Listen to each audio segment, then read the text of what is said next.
Boa noite. De qual estado e a que horas você está ouvindo isso?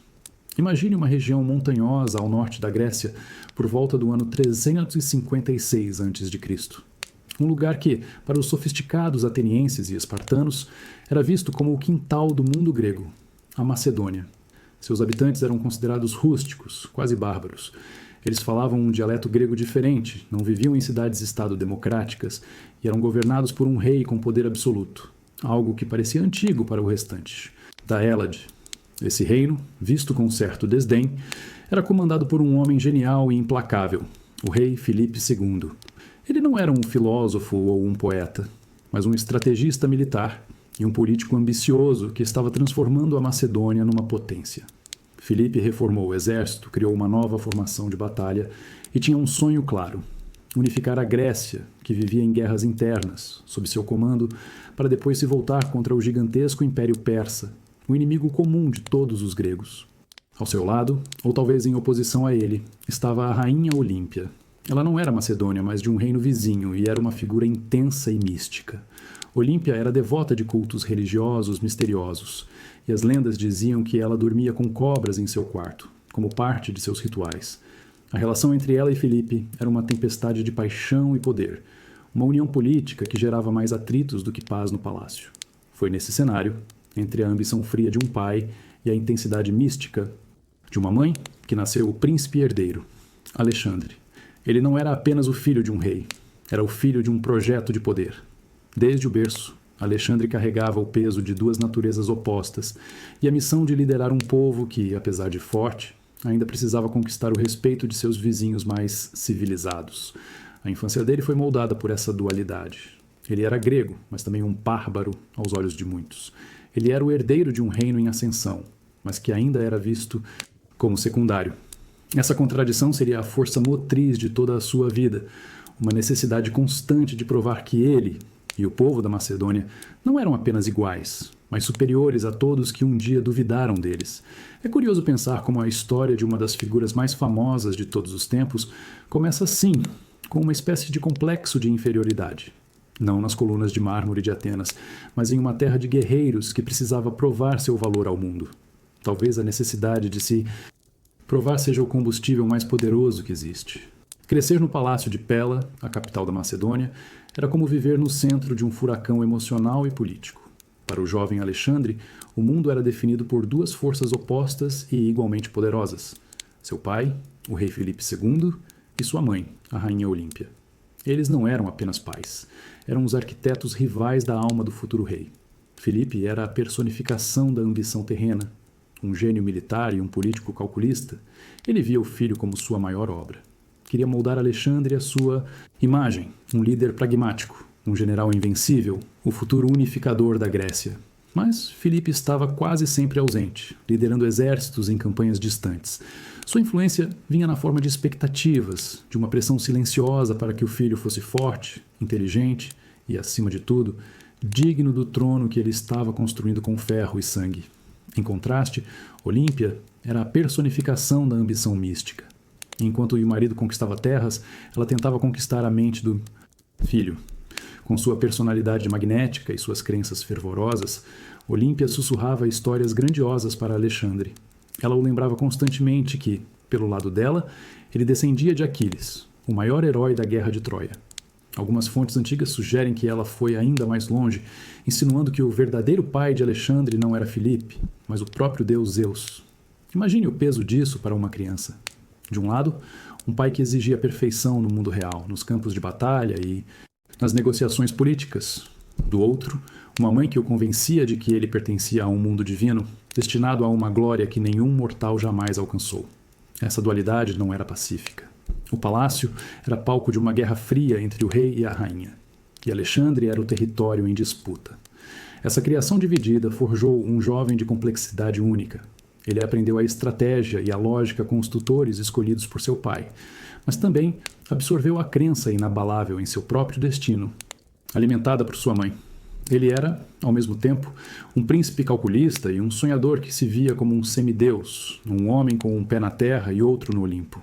É impossível separar o Alexandre histórico do garoto que cresceu nesse fogo cruzado, quanto da sua sede de conquista. Era uma tentativa de ganhar a aprovação de um pai distante. E quanto era a manifestação de uma crença genuína de que ele estava apenas cumprindo um destino escrito pelos deuses? Talvez a resposta esteja na mistura dessas duas forças, uma combinação explosiva que o mundo logo conheceria. Filipe II da Macedônia era um homem que entendia de poder, mas ele sabia que a força bruta por si só não construiria um império duradouro. Para que seu projeto de dominar o mundo grego e enfrentar a Pérsia desse certo, seu filho Alexandre precisava de algo mais. Ele precisava da melhor mente que o dinheiro e a influência pudessem comprar. E essa mente pertencia a um homem chamado Aristóteles. Naquela época, Aristóteles já era uma lenda intelectual. Ele tinha sido o aluno mais brilhante de Platão na famosa Academia de Atenas e era considerado um dos maiores pensadores vivos. Trazê-lo para a Macedônia, um reino que muitos gregos ainda viam como rústico, foi uma jogada de mestre de Filipe. Era um recado claro para o mundo. A Macedônia não tinha apenas músculos, mas também cérebro. Para que a educação do príncipe acontecesse longe das intrigas e da brutalidade da corte, Filipe criou um santuário de conhecimento. Em um lugar tranquilo chamado Miesa, em um local conhecido como o Templo das Ninfas, Aristóteles se tornou o tutor de Alexandre e de um grupo de outros jovens nobres. Ali, o futuro rei não aprendeu apenas a filosofar sobre o sentido da vida. A educação era completa. Aristóteles ensinou a Alexandre sobre política, ética, lógica e retórica, a arte de argumentar e convencer. Mas ele foi além. Como um apaixonado por biologia e medicina, ele despertou no jovem príncipe uma curiosidade insaciável pelo mundo natural. Foi Aristóteles quem presenteou Alexandre com uma cópia especial da Ilíada, a grande epopeia de Homero, alimentando essa admiração do garoto pelo herói Aquiles, seu suposto ancestral. A cultura grega, a poesia, a ciência, tudo isso foi plantado na mente do príncipe bárbaro. Essa educação foi a faísca que transformou a ambição crua em um plano sofisticado. Alexandre aprendeu a pensar não apenas como um guerreiro, mas como um estadista, um explorador, um líder que entendia a importância do conhecimento. Ele se tornou a fusão perfeita entre a força macedônica e a sofisticação intelectual que os gregos tanto prezavam. É irônico pensar que o homem que dedicou a vida a entender o mundo através da razão e da observação foi o mestre do homem que o mudaria para sempre através da espada. A lógica de um moldou a conquista do outro, numa das parcerias mais improváveis e impactantes de toda a história. Às vezes, um único momento pode definir uma lenda antes mesmo que ela comece. Para o jovem Alexandre, esse momento chegou na forma de um cavalo. Um dia, um comerciante trouxe ao rei Filipe II um presente impressionante. Um cavalo negro, enorme, de uma raça nobre da Tessália. Mas o animal era indomável. Selvagem, relutante, ele rechaçava todos que tentavam montá-lo, empinando e escoiciando com uma fúria incontrolável. Os cavaleiros mais experientes da Macedônia, homens acostumados a domar qualquer fera, falharam um a um. A cena se tornou um espetáculo de frustração. Filipe, impaciente e um pouco envergonhado diante da corte, estava prestes a mandar o comerciante embora com seu cavalo problemático, declarando o animal imprestável e perigoso. Era uma força da natureza que não podia ser contida. Mas, à margem da multidão, um observador silencioso tinha notado algo que ninguém mais viu. O jovem Alexandre, com talvez 12 ou 13 anos, não viu apenas selvageria. Ele percebeu que o cavalo não era mau. Ele estava com medo, assustado com a própria sombra que dançava freneticamente no chão à sua frente. Com uma confiança que beirava a ousadia, o príncipe se aproximou do pai e apostou o preço do cavalo que conseguiria domar a criatura que nenhum homem ali conseguiu. Ignorando as risadas e o ceticismo da corte, Alexandre caminhou até o animal. Ele não usou força ou um chicote. Falando com uma voz calma, ele gentilmente virou o rosto do cavalo na direção do sol, de modo que a sombra assustadora desaparecesse atrás dele. Acariciou-o, acalmando seu pânico. E então, para o espanto de todos, o príncipe montou no cavalo. O animal, que recebeu o nome de Bucéfalo, aceitou seu cavaleiro e galopou com ele como se tivessem nascido um para o outro. Aquele momento foi mais do que a simples doma de um animal, foi um sinal. Diz a lenda que Filipe, com lágrimas nos olhos, entendeu que seu filho não era um príncipe comum. Ele viu ali um destino tão grandioso que a própria Macedônia parecia pequena demais para contê-lo. Aquele garoto não dominou o cavalo com brutalidade, mas com inteligência e empatia. Bucéfalo não foi apenas um cavalo de guerra. Ele se tornou um símbolo, o companheiro que levaria Alexandre até os confins da Índia, a prova viva de que a maior força de um líder não está nos músculos, mas na capacidade de enxergar o que os outros não veem. Afinal, para conquistar o mundo, talvez seja preciso primeiro entender os medos daqueles que o habitam. O ano é 336 a.C. e a Macedônia está em festa. O rei Filipe II, o homem que transformou um reino bárbaro na maior potência da Grécia, está no auge de seu poder. Ele finalmente uniu as cidades-estado gregas e está prestes a lançar a campanha de sua vida, a invasão do vasto Império Persa. A celebração do dia é o casamento de sua filha, um evento grandioso para exibir sua glória e firmar alianças. Mas por trás da fachada de festa e unidade, o palácio era um ninho de cobras. A relação entre Filipe, sua primeira esposa Olímpia e o príncipe Alexandre estava em ruínas. Filipe havia se casado com uma jovem nobre macedônia, Cleópatra Eurídice, e já tinha um filho com ela. Isso não era apenas uma traição para Olímpia. Era uma ameaça direta à primogenitura de Alexandre, ou seja, seu direito de herdar o trono. A tensão era tão grande que, em um banquete, um tio da nova rainha brindou por um herdeiro legítimo, insinuando que Alexandre, por ser filho de uma estrangeira, não o era. A atmosfera estava carregada de ressentimento. E foi nesse cenário que a tragédia aconteceu.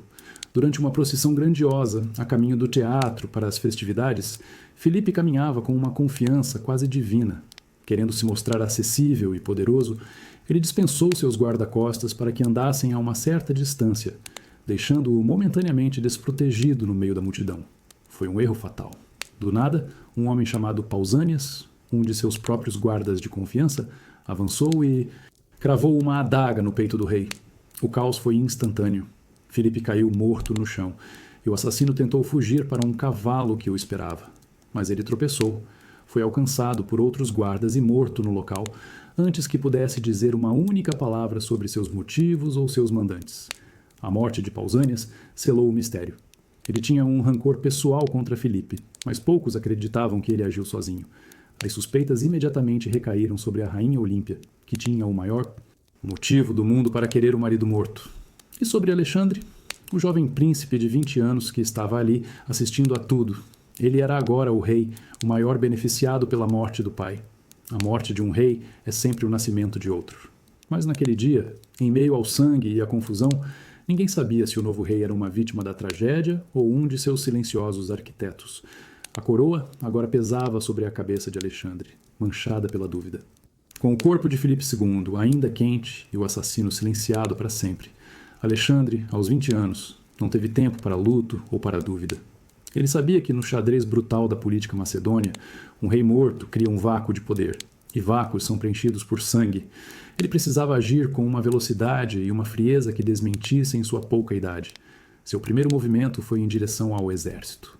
Diante dos generais de seu pai, homens experientes e endurecidos pela guerra, Alexandre não se apresentou como um jovem herdeiro assustado, mas como o sucessor natural daquele projeto de glória. Com o apoio dos comandantes mais leais, ele foi proclamado rei, mas a aclamação dos soldados era apenas o primeiro passo. Para garantir o trono, ele precisava eliminar qualquer um que pudesse desafiá-lo. A purga foi implacável e cirúrgica. A ameaça mais imediata vinha da facção de sua madrasta, a rainha Cleópatra Eurídice. O tio dela, o general Átalo, que estava comandando um exército na Ásia Menor, foi um dos primeiros a ser executado. A distância não o salvou. A ordem do novo rei viajou mais rápido que qualquer rumor. Outros nobres e primos com sangue real, que poderiam sonhar com o trono, também foram eliminados. Não havia espaço para rivais. O destino mais sombrio, no entanto, foi reservado para a própria Cleópatra Eurídice e seu bebê recém-nascido. Um filho-homem que alguns nobres poderiam ver como um herdeiro mais puro por ter pai e mãe macedônios. Aqui, as fontes antigas contam que a vingança foi conduzida pessoalmente pela rainha-mãe, Olímpia. Em um ato de crueldade final, ela teria forçado a jovem rainha a tirar a própria vida depois de ter matado seu filho. Em questão de meses, o tabuleiro estava limpo. Alexandre não só vingou o pai, mas usou o caos para cimentar seu poder de forma absoluta. Qualquer um que ousasse questionar sua autoridade ou sua legitimidade estava morto ou aterrorizado demais para falar. O jovem que lia filosofia com Aristóteles e domava cavalos com empatia mostrou ao mundo sua outra face, a de um predador político, capaz de uma brutalidade calculada para garantir seu destino. É impressionante pensar como um rapaz de 20 anos pôde orquestrar uma limpeza tão sangrenta com tamanha eficiência. Talvez a lição mais dura que ele aprendeu não tenha vindo de Aristóteles, mas do próprio palácio. Para construir um império, às vezes é preciso primeiro destruir qualquer um que possa ficar no seu caminho. Enquanto o novo rei da Macedônia estava longe, consolidando suas fronteiras no norte contra tribos rebeldes, um boato perigoso começou a se espalhar como fogo pela Grécia. O boato dizia que Alexandre estava morto. Para as cidades-estado gregas, subjugadas à força por Filipe II, essa notícia soava como uma oportunidade de ouro. Nenhuma cidade ouviu esse chamado com mais esperança do que a orgulhosa Tebas. Tebas tinha uma longa história de poder e não aceitava o domínio macedônio de bom grado. Acreditando que seu opressor tinha caído, os tebanos se rebelaram. Eles expulsaram a guarnição de soldados macedônios que ocupava sua cidadela e declararam sua independência, conclamando o resto da Grécia a se juntar a eles na luta pela liberdade. Era um desafio direto, um teste para a autoridade do jovem rei que eles acreditavam não existir mais. Eles estavam terrivelmente enganados. Alexandre não estava morto. E quando a notícia da revolta chegou a ele, sua resposta foi imediata e aterrorizante. Em vez de enviar mensageiros ou um de seus generais, ele marchou com seu exército. Cobrindo quase 500 quilômetros em menos de 2 semanas, um feito de logística e velocidade que parecia sobre-humano para a época, ele surgiu diante dos portões de Tebas antes que os rebeldes pudessem sequer organizar suas defesas. O choque foi total. A cidade, apanhada de surpresa e sem aliados, foi rapidamente cercada e invadida. A batalha foi feroz, mas curta. A vitória macedônica era inevitável. O que veio a seguir, no entanto, não era. Alexandre tinha uma decisão a tomar. Ele poderia perdoar a cidade e reafirmar seu controle, ou poderia enviar uma mensagem. Ele escolheu a segunda opção e a mensagem foi escrita com sangue e pedra. Por ordem de Alexandre, a cidade de Tebas foi sistematicamente destruída. 6.000 tebanos foram mortos nos combates e no massacre que se seguiu. Os 30.000 sobreviventes, homens, mulheres e crianças, foram vendidos como escravos. A cidade, uma das mais antigas e célebres da Grécia, foi arrasada até o chão, com exceção de um único lugar, a casa do poeta Píndaro, em um gesto que mostrava respeito pela cultura grega, mesmo enquanto esmagava sua rebeldia. A notícia do destino de Tebas ecoou por toda a Grécia, e o silêncio que se seguiu foi ensurdecedor. Foi um ato de crueldade calculada, uma demonstração de poder tão absoluta que nenhuma outra cidade-estado ousou se rebelar novamente durante seu reinado. Para garantir a paz em sua retaguarda, Alexandre mostrou que era capaz de uma destruição total. Às vezes, para construir um sonho, um líder decide primeiro criar um pesadelo para seus inimigos. Com a Grécia silenciada pelo exemplo de Tebas, um novo capítulo podia começar. A autoridade de Alexandre não era mais questionada. Agora, com a retaguarda segura, ele podia finalmente se voltar para o leste e encarar o grande projeto que herdara de seu pai: a guerra contra o Império Persa. Mas ele faria isso de uma forma que uniria todos os gregos, até mesmo os que o temiam. Essa não seria apenas uma guerra por território ou poder. Alexandre a transformou em uma missão de vingança panhelênica, ou seja, uma vingança em nome de toda a Grécia. Ele ressuscitou as memórias de um século e meio antes, quando o Império Persa, sob os reis Dário e Xerxes, tentou conquistar a Grécia. Os gregos nunca esqueceram as guerras médicas, a batalha das Termópilas e principalmente o incêndio de Atenas e a profanação de seus templos sagrados. Ao declarar que estava indo para a Ásia para punir os persas por esses crimes antigos, Alexandre deu à sua campanha um propósito nobre. Ele não era mais apenas o rei macedônio dominando a Grécia, ele era o líder de todos os gregos em uma cruzada justa contra o inimigo bárbaro. Era uma jogada de propaganda genial, que transformava a ambição em um dever histórico. O desafio era monumental. Do outro lado do mar estava um gigante. O Império Persa se estendia por 3 continentes, com uma riqueza que parecia infinita, e exércitos que podiam ser contados aos milhões. Alexandre tinha um exército muito menor, embora altamente treinado, e os cofres da Macedônia estavam quase vazios.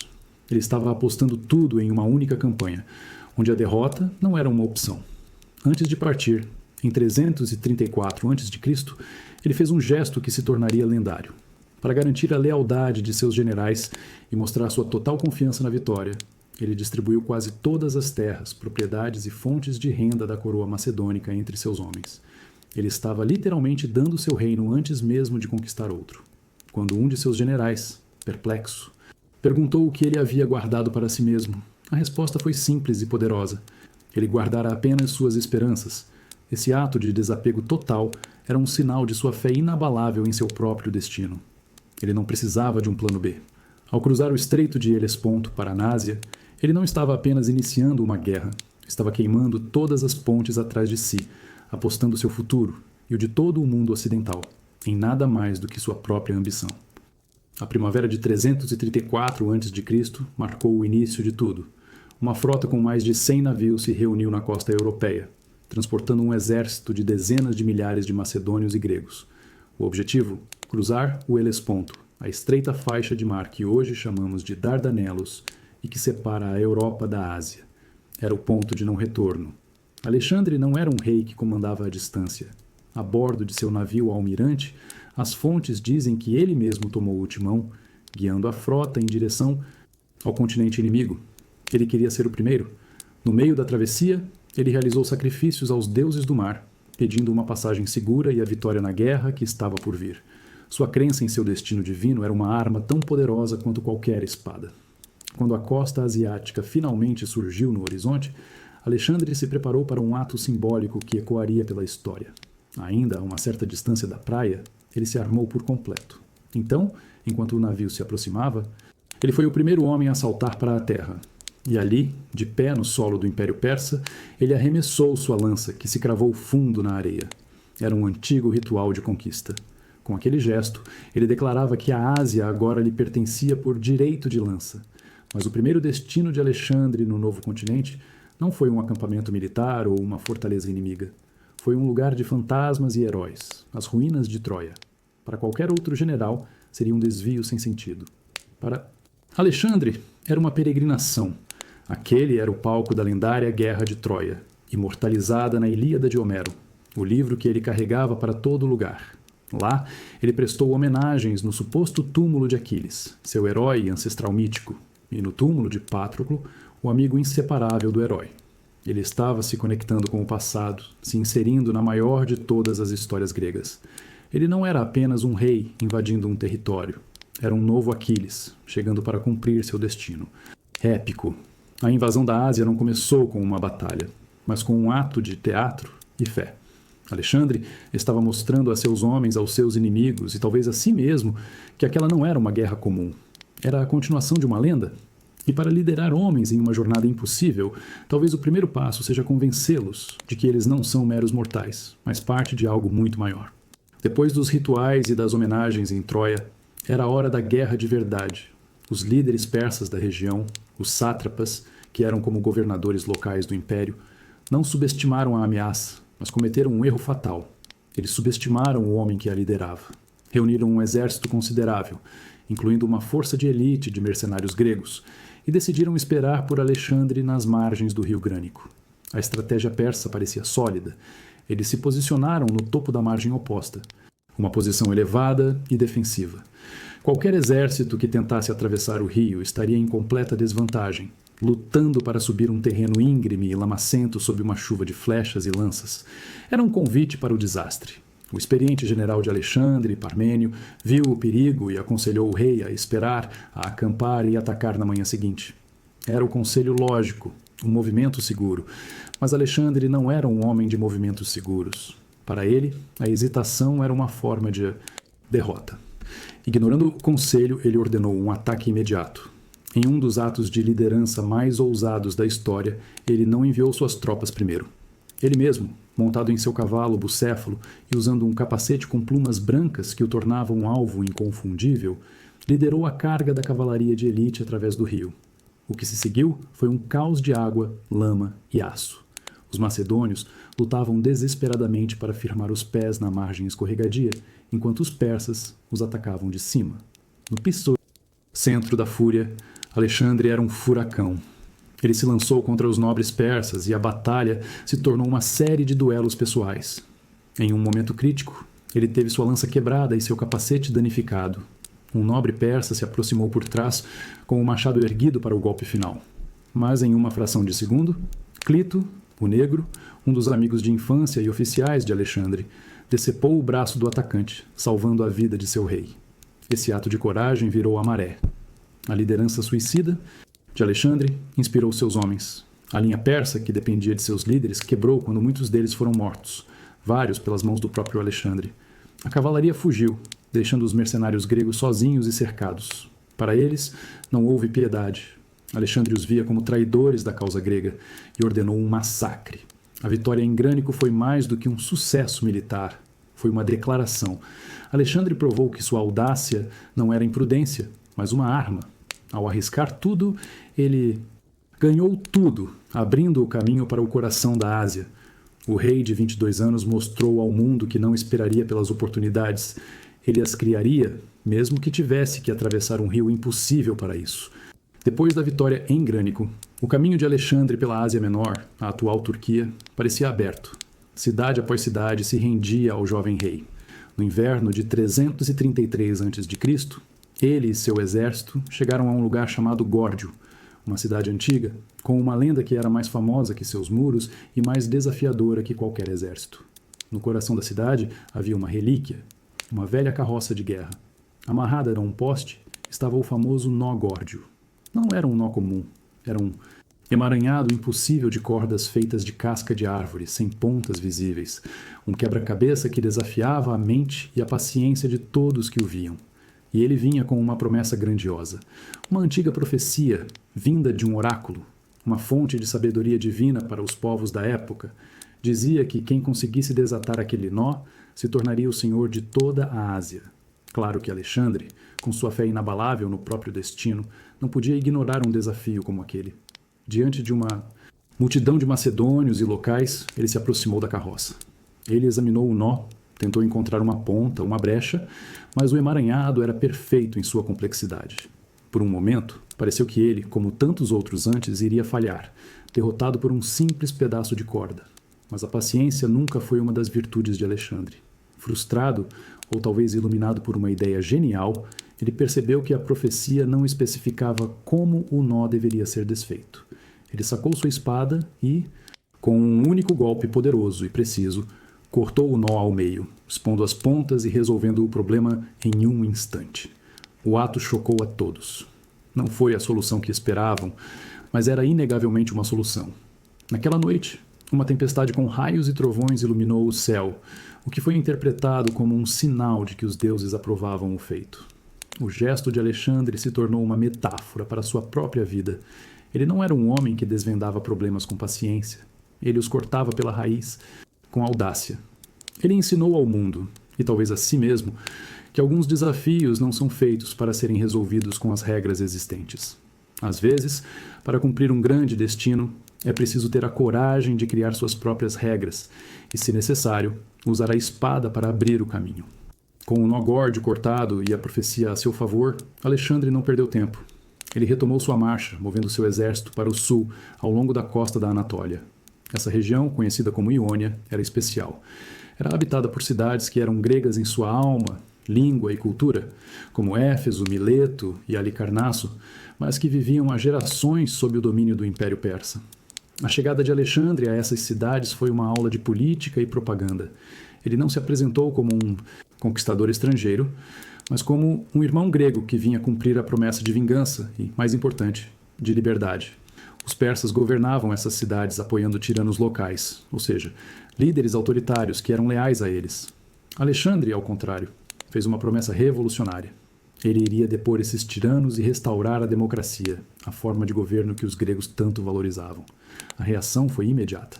Em muitas cidades, os portões se abriram para ele sem luta. As populações o receberam como um libertador, celebrando o fim do domínio persa e a expulsão de seus governantes impopulares. Alexandre cumpriu sua palavra, ajudando a restabelecer governos democráticos. Ele não era ingênuo, claro. Essas cidades agora deviam lealdade a ele e tinham que contribuir para seu esforço de guerra.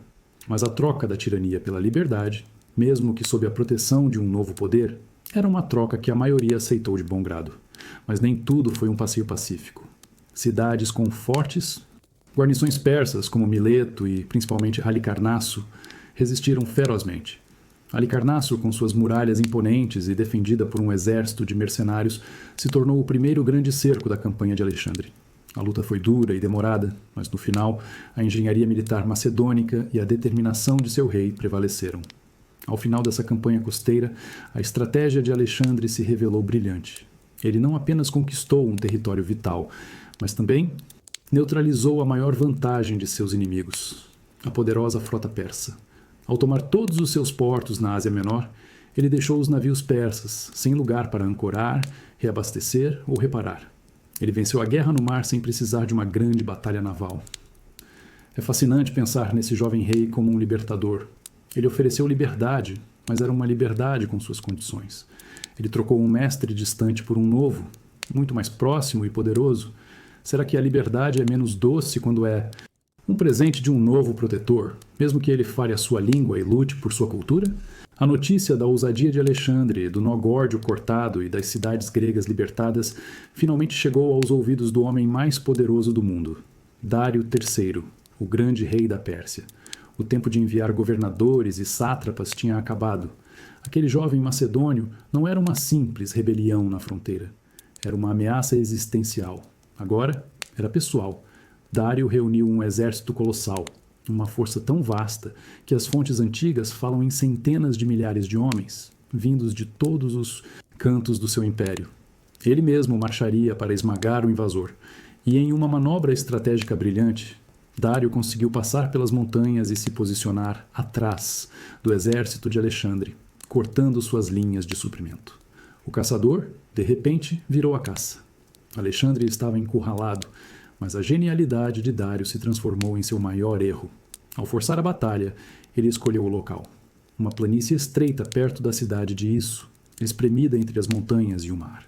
Era um gargalo. A gigantesca vantagem numérica dos persas se tornou inútil, pois eles não tinham espaço para posicionar todas as suas tropas. Milhares de soldados acabaram virando meros espectadores, amontoados uns atrás dos outros. Pela primeira vez, os dois homens que disputavam o controle do mundo estavam frente a frente, cada um liderando seu exército.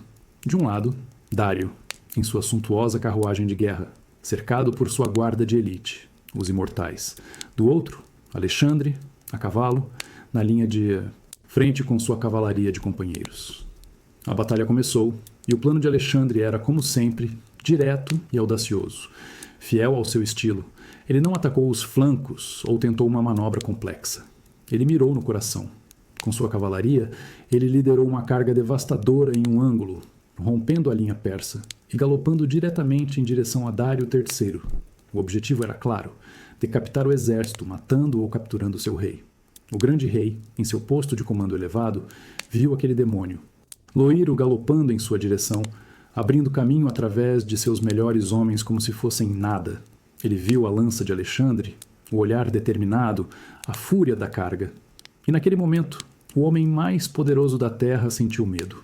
Ele virou sua carruagem e fugiu, abandonando seu exército, sua honra e sua família no campo de batalha. A fuga do rei foi o sinal. O exército persa sem líder desmoronou em pânico. A batalha de Isso não foi vencida apenas pela lança ou pela estratégia. Foi vencida no instante em que um rei escolheu a coragem desesperada e o outro, a própria pele.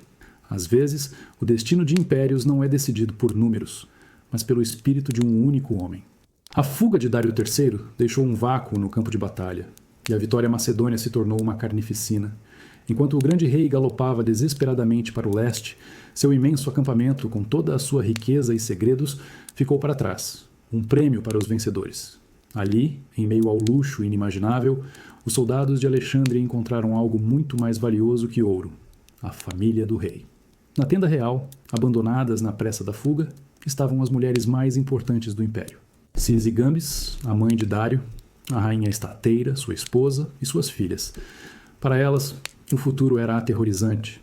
No mundo antigo, a família de um rei derrotado geralmente enfrentava um destino de humilhação, escravidão ou morte. Elas esperavam o pior, cercadas pelos sons da vitória de seus inimigos. Quando Alexandre e seu amigo mais próximo e general, Hefestion, entraram na tenda, as mulheres, em pânico, cometeram um erro compreensível. Hefestion era mais alto e, para alguns, mais imponente. A mãe de Dário, Sisygambis, se prostrou diante dele, achando que ele era o rei. Foi um momento de tensão extrema. Um guarda corrigiu o erro e a rainha-mãe ficou apavorada. esperando a fúria do verdadeiro rei por tal insulto. Mas Alexandre não demonstrou raiva. Ele ajudou a mulher a se levantar e, em um gesto de incrível clemência, acalmou-a, dizendo que ela não tinha se enganado, pois Hefestion também era um Alexandre. Ele garantiu a elas que seriam tratadas com toda a honra e o respeito devidos à sua posição. Suas vidas e sua dignidade seriam poupadas. Esse ato de cavalheirismo foi uma das jogadas políticas mais brilhantes de Alexandre. A notícia se espalhou por todo o império. Ele não era o bárbaro destruidor que os persas pintavam. Ele era um rei que respeitava a realeza, mesmo a de seus inimigos. A humilhação de Dário foi dupla. Ele não apenas fugiu como um covarde, mas agora seu inimigo estava cuidando de sua família com mais honra do que ele. Ao poupar a família real, Alexandre mostrou que entendia que um império não se conquista apenas com a espada, mas também com gestos que conquistam corações e mentes. Às vezes, a maior demonstração de poder não é a capacidade de destruir, mas a decisão consciente de não fazê-lo. Após a humilhante fuga de Dário em Isso, o exército macedônio desceu pela costa do Mediterrâneo, na região da Fenícia, hoje o Líbano. As cidades portuárias, ricas e antigas, como Sidon e Biblos, abriram seus portões sem resistência. Maravilhadas com a clemência de Alexandre e com a família real persa, tudo parecia estar correndo conforme o plano. Mas então ele chegou a Tiro, e a marcha triunfal parou bruscamente. Tiro era diferente. Era uma cidade-ilha, uma fortaleza de pedra a quase 1 quilômetro da costa, cercada por muralhas que se erguiam direto do mar. Era a capital comercial do mundo antigo, um centro de riqueza e poder naval que se considerava intocável. Por séculos, impérios haviam tentado e falhado em conquistá-la. Os tírios, orgulhosos e autossuficientes, não se impressionaram com o jovem rei. Eles ofereceram um acordo que para eles era generoso. Seriam amigos de Alexandre, mas permaneceriam neutros. Para selar essa amizade, eles se recusaram a permitir que ele entrasse na cidade para realizar um sacrifício no famoso templo de Melkart, o deus padroeiro de Tiro, que os gregos identificavam com seu grande herói, Hércules. Para Alexandre, isso era inaceitável. O sacrifício não era um pedido, era uma afirmação de domínio. Dizer não era uma declaração de que Tiro não o reconhecia como seu novo senhor. Deixar uma cidade tão poderosa e desafiadora invicta em sua retaguarda era impensável. Seria um sinal de fraqueza para o resto do império. Mas como atacar uma ilha sem uma marinha superior? O conselho lógico seria contorná-la. A resposta de Alexandre foi tudo, menos lógica. Se o exército não podia ir até a ilha, a terra firme iria. Ele ordenou a construção de um aterro, uma ponte de terra e pedra, que se estenderia por 800 metros de mar aberto até tocar as muralhas inimigas. A escala do projeto era absurda. Milhares de soldados viraram engenheiros e operários da noite para o dia. Eles começaram a demolir a parte continental da antiga Tiro para usar o entulho como base para o aterro, transportando troncos de cedro das montanhas do Líbano para reforçar a estrutura. Das muralhas de sua ilha, os tírios assistiam com uma mistura de desprezo e diversão, gritando insultos e zombando do rei que achava que podia lutar contra o próprio mar. Esse projeto monumental, nascido de uma recusa e da teimosia de um homem, daria início a um dos cercos mais extraordinários da história. Ele demonstra que, para Alexandre, a palavra impossível não era um fato, mas apenas uma opinião a ser esmagada pela força de vontade. Às vezes, a linha que separa a genialidade da loucura é tão fina quanto a beira de um precipício, e Alexandre adorava dançar nessa beira. A construção do aterro não era um trabalho pacífico. A cada metro que os macedônios avançavam mar adentro, a resistência de Tiro se tornava mais feroz.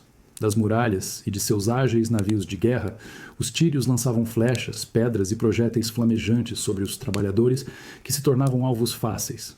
A maior prova de fogo, literalmente, veio na forma de um navio-bomba. Os tírios encheram uma de suas maiores embarcações com material inflamável, a rebocaram em direção ao aterro e a incendiaram, criando um inferno de chamas que destruiu meses de trabalho e as primeiras torres de cerco construídas por Alexandre. Para qualquer outro líder, teria sido o fim. O mar e os homens de Tiro haviam vencido. Mas a tenacidade de Alexandre era maior que qualquer contratempo. Ele entendeu que para vencer a ilha, precisava dominar o mar. Ele não tinha uma frota. Então ele criou uma. Usando sua autoridade recém-conquistada, ele convocou os navios das cidades fenícias, que já havia subjugado, como Sidon e Biblos, e também de Chipre. Em pouco tempo, ele montou uma frota que superava a de Tiro. Com sua nova marinha, o jogo virou. Os navios de Alexandre bloquearam o porto de Tiro, transformando a ilha-fortaleza em uma ilha-prisão. A construção do aterro recomeçou, agora protegida. Novas e monstruosas torres de cerco, algumas montadas em navios, foram construídas e levadas até as muralhas, lançando pedras e dardos sem parar. O cerco durou 7 meses de um esforço sobre-humano, uma batalha de engenharia, fome e sangue. Finalmente, as catapultas abriram uma brecha no ponto mais fraco da muralha sul. O assalto final foi liderado pelo próprio Alexandre, que estava a bordo de um dos navios que atacaram a brecha. A fúria dos macedônios, que sofreram por meses, foi implacável. A cidade caiu em um banho de sangue. A vingança de Alexandre foi terrível. Cerca de 8.000 tírios foram mortos na batalha e no massacre que se seguiu. Os 30.000 sobreviventes foram vendidos como escravos. E, como um ato final de humilhação, 2.000 homens em idade militar foram crucificados ao longo da costa. O cerco de Tiro é mais do que uma história de guerra. É um monumento à obsessão. O aterro construído por Alexandre era tão massivo e permanente que, com o passar dos séculos, a areia se acumulou em volta dele, unindo a ilha ao continente para sempre. Ele não apenas conquistou a cidade, ele mudou a geografia. Um lembrete assustador de que, para certos homens, a realidade não é um obstáculo, mas apenas um projeto a ser refeito. Depois da brutalidade calculada do cerco de Tiro e da punição sangrenta de Gaza, a próxima parada no mapa de Alexandre era o Egito. A terra milenar dos faraós, um prêmio de valor incalculável. Todos esperavam mais uma campanha difícil, mais um cerco, mais sangue. Mas para a surpresa de todos, as espadas permaneceram nas bainhas. Para entender essa recepção calorosa, precisamos voltar um pouco no tempo. O Egito vivia sob o jugo persa há décadas, e não era um domínio feliz. Os persas eram vistos não como governantes, mas como opressores arrogantes, que desrespeitavam as tradições e, o pior de tudo, os deuses egípcios. Houve revoltas, esmagadas com violência. O sentimento geral era de profundo ressentimento, esperando por uma chance de libertação. Essa chance chegou na forma de um jovem rei macedônio. Quando Alexandre e seu exército chegaram à fronteira, na cidade-fortaleza de Pelúsio, o sátrapa persa, o governador chamado Masáceres, tomou a decisão mais pragmática de sua vida. Ele sabia da fuga de seu rei, Dário, em isso. Ele sabia do destino terrível de Tiro e sabia que não receberia reforços. Em vez de lutar uma batalha perdida, ele simplesmente abriu os portões e entregou o Egito. Alexandre não entrou no Egito como um conquistador, mas como um político, mestre. Ele entendeu a psicologia do povo. Em vez de impor a cultura grega, ele fez o oposto. Demonstrou um profundo respeito pela cultura egípcia. Ele viajou para a antiga capital, Mênfis, e não profanou seus templos. Pelo contrário, fez questão de honrar os deuses egípcios, especialmente o touro Apis, uma divindade sagrada que os persas haviam desrespeitado no passado. A resposta do povo egípcio e de seus sacerdotes foi imediata e avassaladora. Eles não viram em Alexandre um novo mestre estrangeiro, mas o libertador que haviam esperado por tanto tempo. Em uma cerimônia grandiosa, eles o coroaram faraó, o legítimo governante do Alto e do Baixo Egito, o herdeiro de uma linhagem de reis que remontava a milhares de anos. O conquistador macedônio agora era também um deus vivo no Nilo. É impressionante a capacidade de Alexandre de se transformar, de ler o ambiente e se adaptar. O mesmo homem que crucificou milhares em Tiro foi recebido como um salvador divino no Egito. Talvez a verdadeira genialidade não seja apenas saber quando usar a força, mas principalmente quando é mais poderoso demonstrar respeito. Enquanto estava no Egito, Alexandre não pensava apenas em consolidar seu poder como faraó. Sua mente, sempre inquieta, olhava para o futuro, para o legado que deixaria para trás. Ele não queria apenas conquistar o mundo, queria moldá-lo, e a ferramenta para isso seria uma cidade, mas não uma cidade qualquer. Viajando pela costa, ele encontrou um local estratégico, uma faixa de terra entre o mar Mediterrâneo e o lago Mareotis. Era um lugar perfeito, com um porto natural protegido, acesso à água doce e uma ligação direta com o interior do Egito através do rio Nilo. Era ali que ele construiria seu sonho. Em 331 a.C., ele fundou a cidade que levaria seu nome para a eternidade, Alexandria. Alexandre supervisionou pessoalmente o planejamento da cidade. Ele a imaginou não como uma fortaleza militar macedônia, mas como um centro cosmopolita, um ponto de encontro entre o Oriente e o Ocidente. O projeto, em forma de grade, era moderno e ambicioso, com avenidas largas, templos, um mercado e espaços públicos. Segundo a lenda, como não havia giz para marcar o traçado das ruas, ele usou a cevada das rações de seus soldados, e uma nuvem de pássaros desceu para comer os grãos, um presságio que foi interpretado como sinal de que a cidade alimentaria o mundo. Mas o projeto mais grandioso de Alexandria não seria construído durante a vida de Alexandre, e sim inspirado por sua visão. A cidade se tornaria o lar do famoso Farol de Alexandria, uma das 7 maravilhas do mundo antigo, que guiaria os navios para seu porto por séculos. E mais importante, seria o local da lendária Biblioteca de Alexandria, o maior centro de conhecimento do mundo antigo, um lugar que tentou reunir todos os livros e todo o saber da humanidade. Alexandria seria a primeira e a mais gloriosa das muitas cidades que ele fundaria em suas conquistas. Ela se tornaria um símbolo do mundo que ele estava criando, um mundo helenístico, onde a cultura grega se misturava com as culturas do Oriente, criando algo novo e vibrante. A cidade não era apenas um monumento ao ego de um conquistador. Era um farol projetado para iluminar o futuro.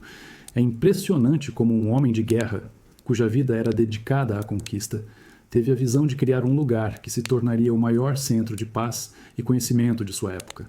Talvez ele entendesse que, no final das contas, as ideias duram mais que os impérios, e o conhecimento é a única conquista que o tempo não pode destruir.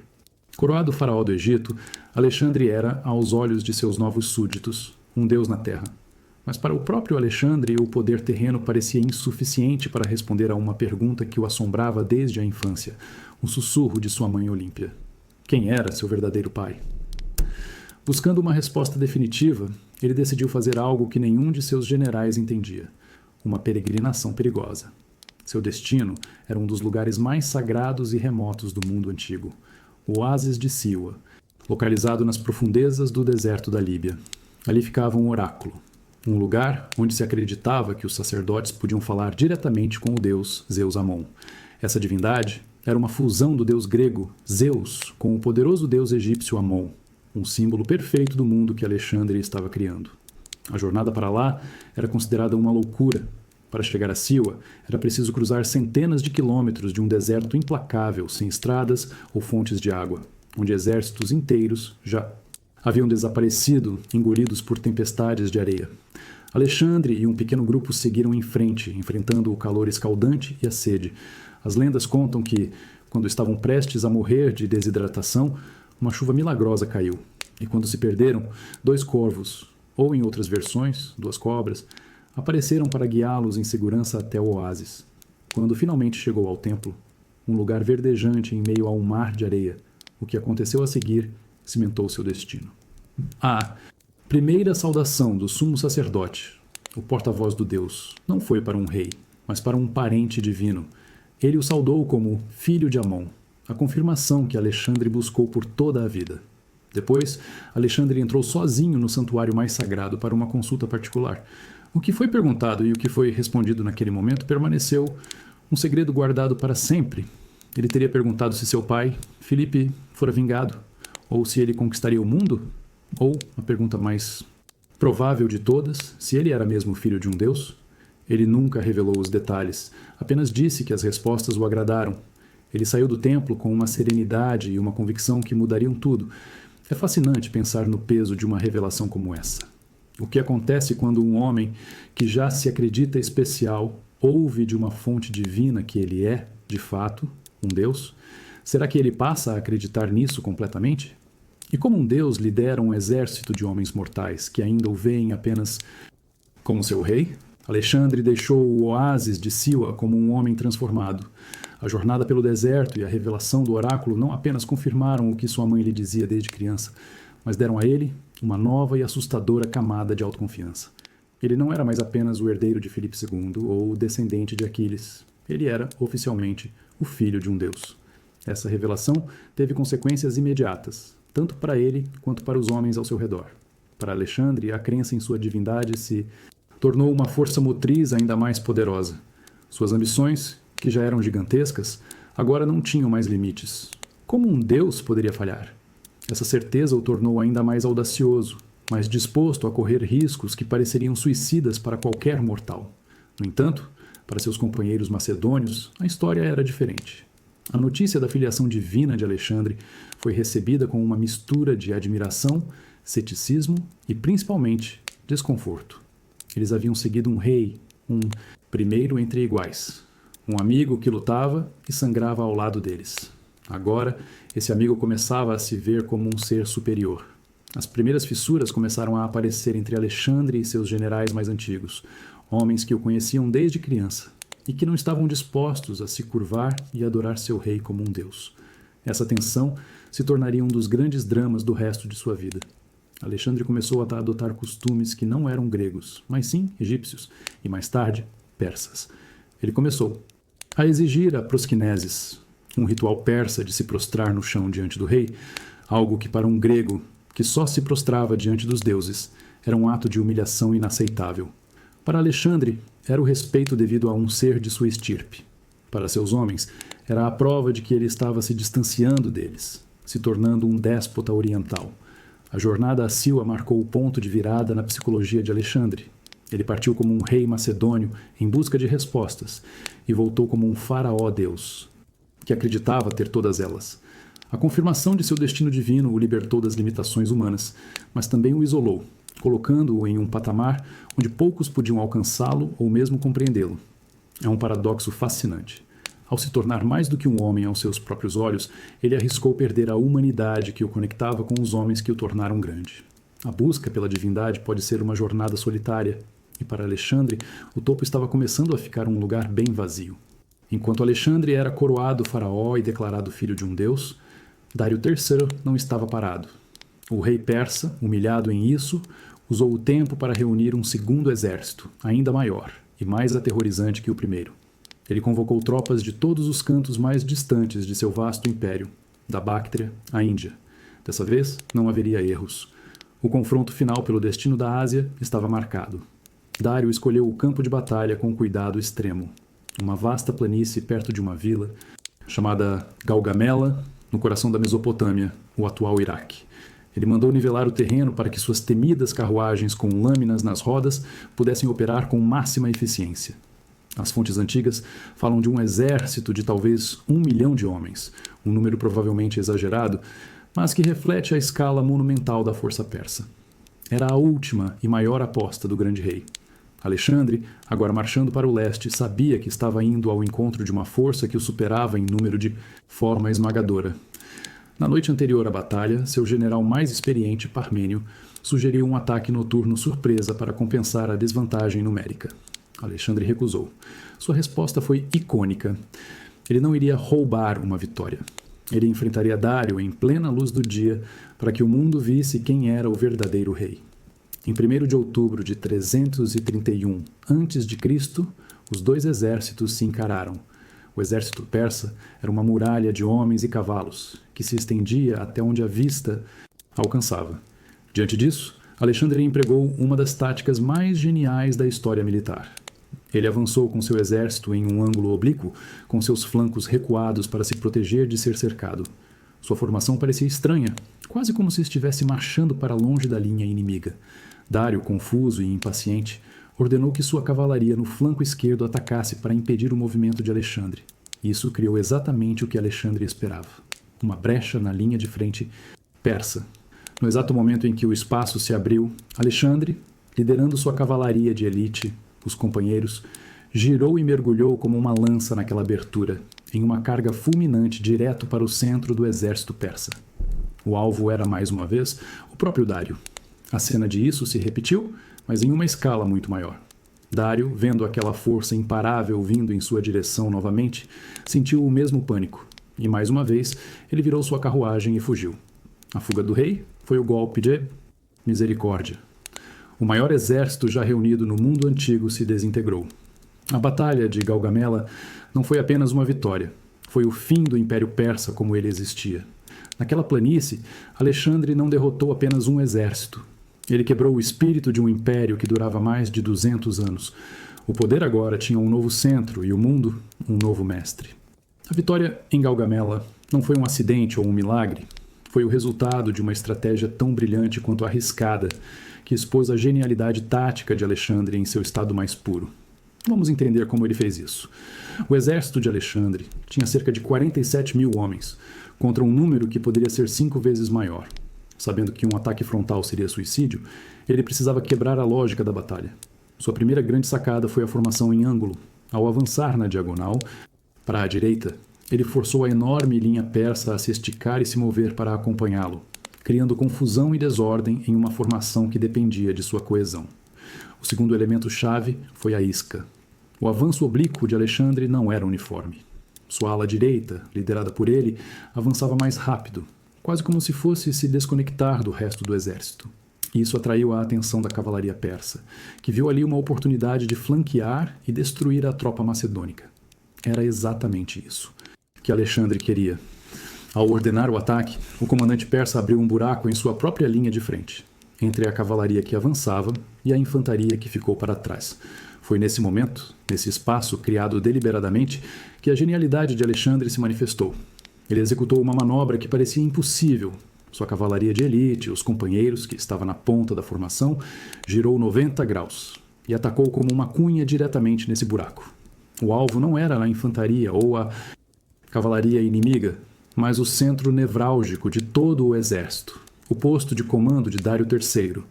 Enquanto isso acontecia, o resto de seu exército tinha uma missão igualmente crucial, mas muito menos glamourosa: sobreviver.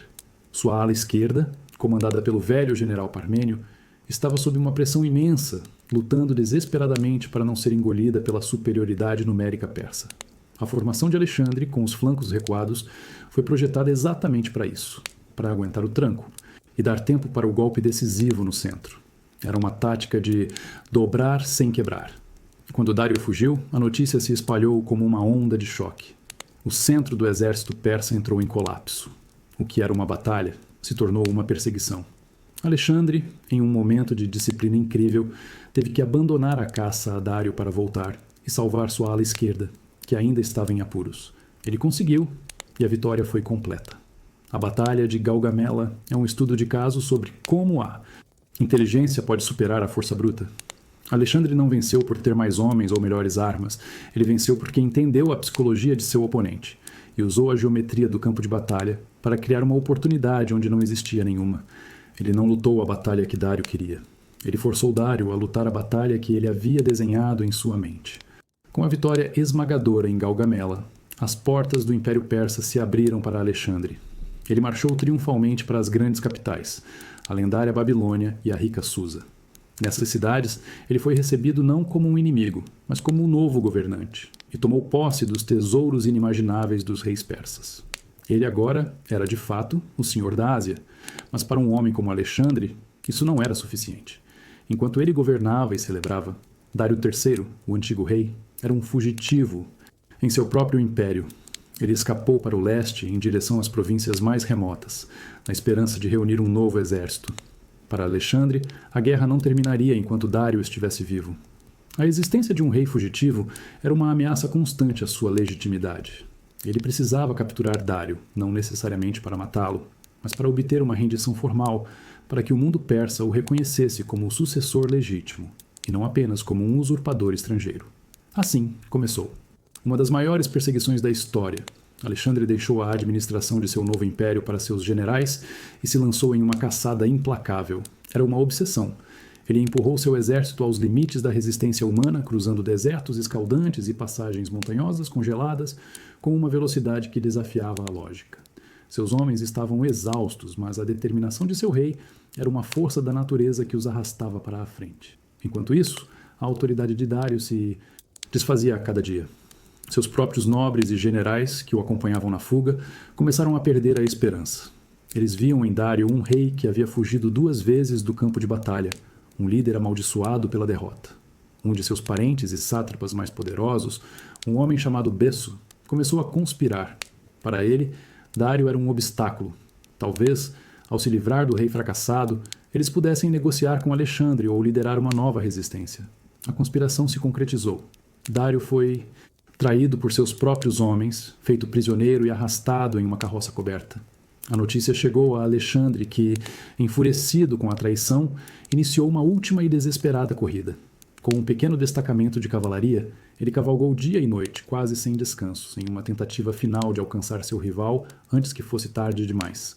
Ele chegou no último momento, mas não da forma que esperava. Besso e os conspiradores, ao verem a aproximação de Alexandre, apunhalaram Dário e o abandonaram para morrer, fugindo para salvar a própria pele. Alexandre encontrou o grande rei da Pérsia sozinho, agonizando em uma poeira de sangue e humilhação. É irônico pensar que, após cruzar um continente para capturar seu rival, Alexandre o encontrou assassinado pelos mesmos homens que deveriam protegê-lo. A vitória era total, mas tinha um gosto amargo. Ele nunca teria a rendição que tanto desejava. A caçada havia terminado, mas não com o troféu que ele buscava. Alexandre encontrou Dário moribundo, abandonado por seus próprios homens em uma carroça. Segundo as fontes antigas, o conquistador macedônio ficou profundamente comovido com a cena. Ele desceu do cavalo e, em um gesto de respeito final pelo seu grande adversário, cobriu o corpo de Dário com seu próprio manto real. Diz a lenda que, em seu último suspiro, o rei persa agradeceu a Alexandre pela bondade mostrada à sua família e lhe desejou sorte como o novo rei do mundo. Mas a reação de Alexandre não foi apenas de compaixão, foi também de fúria e de uma frieza política calculada. O assassino de Dário, seu parente Besso, agora se autoproclamava o novo grande rei, adotando o nome de Artaxerxes II. Para Alexandre, isso era inaceitável por duas razões. Primeiro, Besso era um usurpador que desafiava sua própria reivindicação ao trono. Segundo, e talvez mais importante, ele era um regicida, um homem que assassinou seu próprio rei e parente. Nesse momento, Alexandre, o conquistador da Pérsia, se transformou em Alexandre, o vingador de Dario. Ele declarou que caçaria Besso não como um rival, mas como um criminoso, para puni-lo pelo ato hediondo de traição. Foi uma jogada política magistral. Ao fazer isso, ele se posicionou como o sucessor legítimo da dinastia persa, aquele que defendia a honra e a ordem contra a anarquia e a traição. Ele não era mais o inimigo grego, era o guardião da realeza persa. O corpo de Dário foi tratado com a maior honra. Alexandre ordenou que ele fosse levado para Persépolis, a capital cerimonial do império, para ser enterrado com toda a pompa real ao lado de seus ancestrais na tumba dos reis aquemênidas. Ele assumiu o papel de protetor da família de Dário, garantindo que a rainha-mãe Sisigames e as filhas fossem tratadas como se Dário ainda vivesse.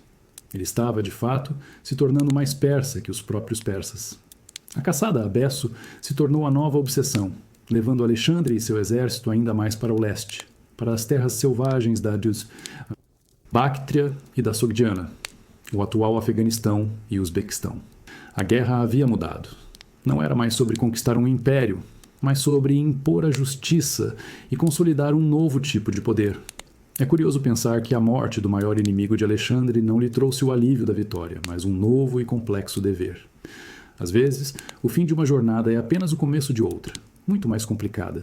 Ao vingar o homem que ele passou anos tentando derrotar, Alexandre estava, na verdade, se tornando ele. Após Galgamela, Alexandre marchou para o coração simbólico do Império Aquemênida, a cidade de Persépolis.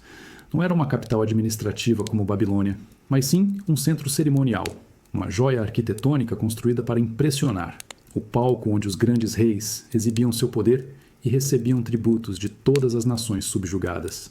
Para um grego, Persépolis era o símbolo da tirania e da arrogância persa. Alexandre e seu exército passaram vários meses na cidade, maravilhados com sua beleza, desfrutando dos vastos tesouros que encontraram ali. Tudo parecia estar sob controle. Ele era o novo mestre e Persépolis, o troféu final de sua vitória. Mas então, algo terrível aconteceu. Algo que até hoje mancha a reputação de Alexandre e gera um intenso debate entre os historiadores. O grande palácio de Persépolis foi incendiado e reduzido a cinzas. As fontes antigas contam versões conflitantes do que aconteceu naquela noite. A mais famosa, e talvez a mais dramática, descreve um banquete selvagem, regado a muito vinho. No auge da festa, uma cortesã ateniense chamada Thaís teria sugerido que eles deveriam queimar o palácio de Xerxes, o rei persa que incendiou Atenas mais de um século antes. Seria a vingança perfeita, um ato simbólico de retribuição. Alexandre, embriagado e inflamado pela ideia, teria concordado. Ele mesmo, com uma tocha na mão, liderou uma procissão de soldados bêbados até o palácio. Thaís teria sido a primeira a lançar sua tocha, seguida pelo próprio Alexandre. O fogo se espalhou rapidamente pela magnífica estrutura de madeira de cedro. E em poucas horas, um dos maiores monumentos do mundo antigo foi consumido pelas chamas, um ato de destruição colossal. Outras versões, no entanto, sugerem que o incêndio não foi um impulso bêbado, mas um ato político frio e calculado. Nessa interpretação, Alexandre teria ordenado a queima de forma deliberada, como uma mensagem final para todo o império. Queimar Persépolis era queimar o passado.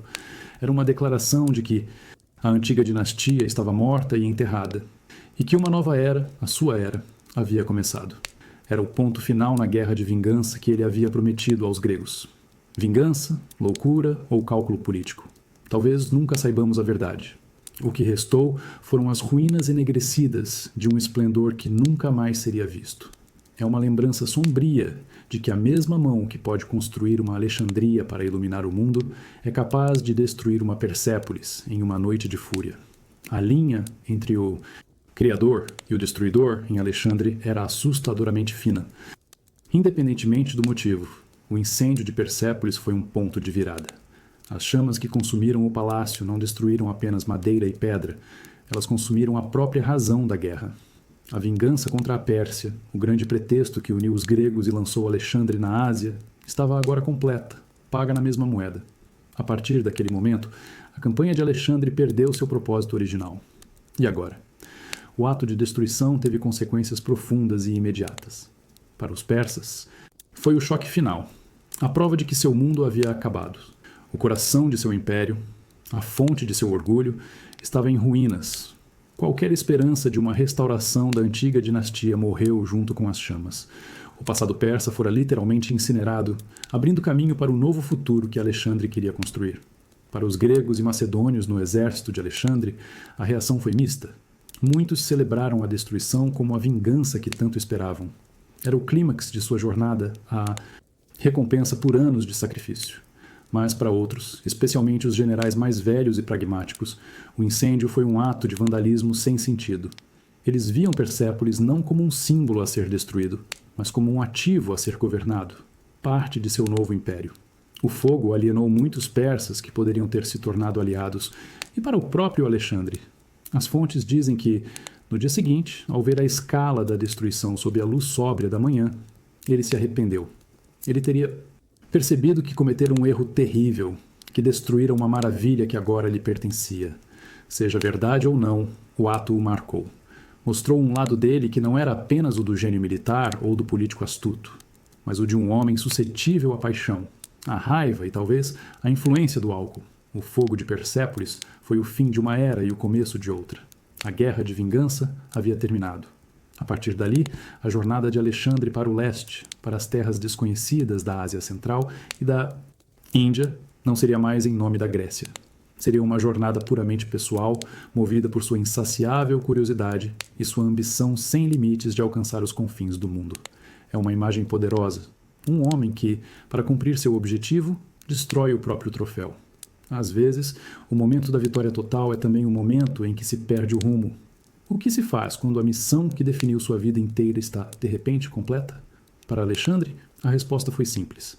Encontrar uma nova missão, ainda maior e mais impossível que a primeira.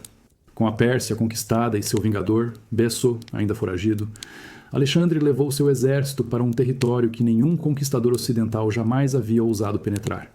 Ele marchou para as terras selvagens da Báctria e da Sogdiana, uma região de montanhas áridas e estepes infinitas que hoje correspondem ao Afeganistão, Uzbequistão e Tadiquistão. Foi aqui que Alexandre e seu invencível exército enfrentaram o seu maior desafio. Nessas terras não havia grandes exércitos para derrotar, em batalhas campais como Gaugamela. O inimigo era diferente. Eram senhores da guerra ferozes e tribos nômades que conheciam cada pedra e cada esconderijo daquele terreno brutal. Eles não lutavam em linhas de frente, mas praticavam uma guerra de guerrilha implacável. Atacavam de surpresa e desapareciam nas montanhas, cortavam linhas de suprimento, destruíam colheitas e envenenavam poços. Essa foi a guerra mais longa e desgastante de Alexandre. Durou quase 3 anos, mais tempo do que levou para conquistar todo o resto do Império Persa. Seus soldados, acostumados a vitórias rápidas e decisivas, estavam exaustos e desmoralizados. Eles lutavam não apenas contra um inimigo invisível, mas também contra a fome, a sede e um clima extremo. que ia do calor infernal dos desertos ao frio congelante das passagens do Hindu-Kush. Foi nesse cenário que Besso, o assassino de Dário, foi finalmente capturado, não por Alexandre, mas traído por seus próprios aliados e entregue ao rei macedônio. A vingança de Alexandre foi terrível e simbólica. Ele mandou cortar o nariz e as orelhas de Bessô, uma punição tipicamente persa para traidores, e depois o executou publicamente. Com isso, ele não apenas eliminou um rival, mas reafirmou sua posição como o justo sucessor de Dário. Mas a captura de Besso não trouxe paz. A resistência continuou, liderada por um novo e carismático senhor da guerra sogdiano chamado Spitamenes. Ele era um mestre da tática de atacar e correr, infligindo várias derrotas, humilhantes a destacamentos macedônios. Alexandre, frustrado, respondeu com uma brutalidade crescente, destruindo cidades e massacrando populações para desencorajar a rebelião. Essas campanhas na Ásia Central testaram Alexandre até o limite. Ele foi forçado a adaptar suas táticas, a dividir seu exército em colunas menores e a fundar uma série de cidades fortificadas, as Alexandrias distantes, para controlar a região. Foi uma guerra feia, sem glória, que revelou um lado mais sombrio do conquistador. É um lembrete de que, às vezes, a parte mais difícil da conquista não é vencer a grande batalha, mas pacificar uma terra que se recusa a ser domada. Durante a brutal campanha na Sogdiana, enquanto sitiava uma fortaleza montanhosa conhecida como a Rocha Sogdiana, Alexandre se deparou com algo que mudaria sua vida e a política de seu império. Entre os cativos de alta nobreza estava a filha de um chefe local. O nome dela era Roxana. As fontes antigas são unânimes em descrevê-la como uma mulher de beleza estonteante. Mas foi mais do que isso que cativou o rei. Até aquele momento, Alexandre não havia demonstrado muito interesse em casamento ou em relacionamentos duradouros. Sua vida era a guerra, sua paixão era a conquista. Mas, ao ver Roxana, algo mudou. Ele se apaixonou. E para o choque completo de seus generais e de todo o exército macedônio, ele anunciou que iria se casar com ela. A decisão foi um escândalo. Roxana não era uma princesa grega ou macedônia. Ela era uma bárbara, a filha de um nobre de uma das regiões mais rebeldes e problemáticas de seu novo império. Para os orgulhosos macedônios, que já estavam descontentes com a adoção de costumes persas por Alexandre, casar-se com uma mulher local era o cúmulo. Parecia uma traição às suas próprias raízes, uma diluição de sua identidade. Mas o casamento era muito mais do que um romance. Foi, como quase tudo na vida de Alexandre, um ato político de genialidade. Ao se casar com a filha de um poderoso nobre da região, ele não estava apenas unindo duas pessoas, mas dois povos. O casamento era uma mensagem clara. Ele não estava ali apenas como um conquistador estrangeiro, mas como um rei que queria se integrar à terra, que via os povos do Oriente não como súditos, mas como parceiros em seu novo império. A cerimônia de casamento seguiu um ritual tradicional local. Um pão foi cortado ao meio com uma espada, e Alexandre e Roxana comeram um pedaço cada um, simbolizando sua união. O casamento foi um sucesso político imediato.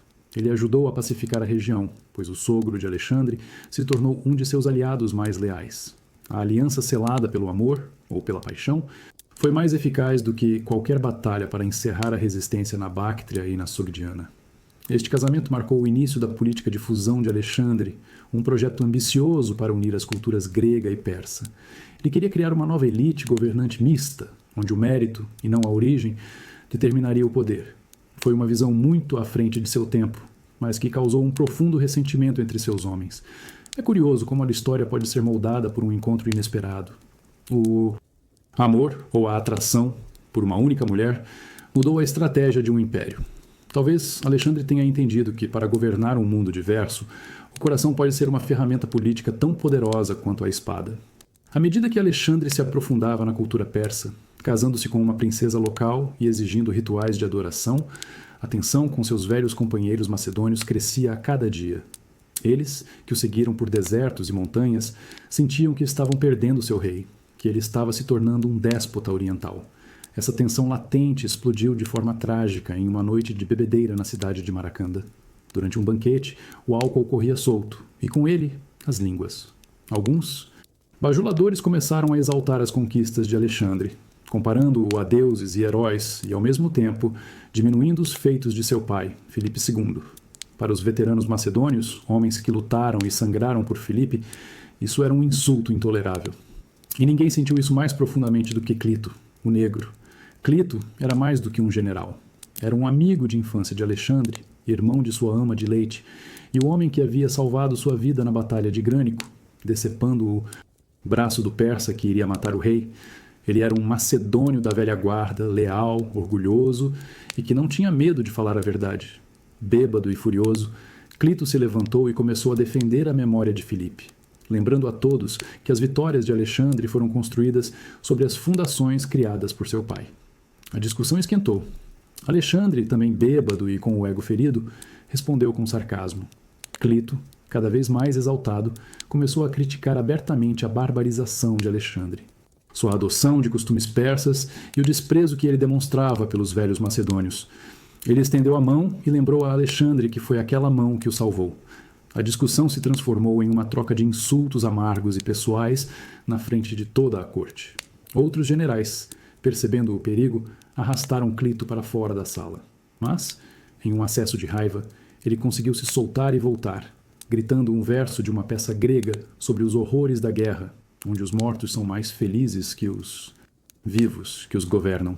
Para Alexandre, aquilo foi a gota d'água. Cego de fúria, ele arrancou uma lança das mãos de um guarda e, antes que alguém pudesse detê-lo, atravessou o corpo de seu amigo. Clito caiu morto no chão. O silêncio que se seguiu foi quebrado pelo grito de desespero do próprio Alexandre. A fúria deu lugar ao horror quando ele percebeu o que havia feito. Ele tentou tirar a própria vida com a mesma lança, mas foi impedido por seus guardas. Por 3 dias, ele se trancou em seus aposentos, recusando-se a comer ou beber, consumido pela culpa e pelo luto. Ele havia matado o homem que salvara sua vida. A morte de Clito foi a maior ferida na alma de Alexandre. Foi o momento em que a linha entre o rei, o deus e o homem se apagou em uma explosão de violência. O conquistador do mundo mostrou que ainda era um prisioneiro de suas próprias paixões e que a raiva, misturada ao vinho, podia ser um inimigo mais perigoso do que qualquer exército persa. O assassinato de Clito não foi um evento isolado.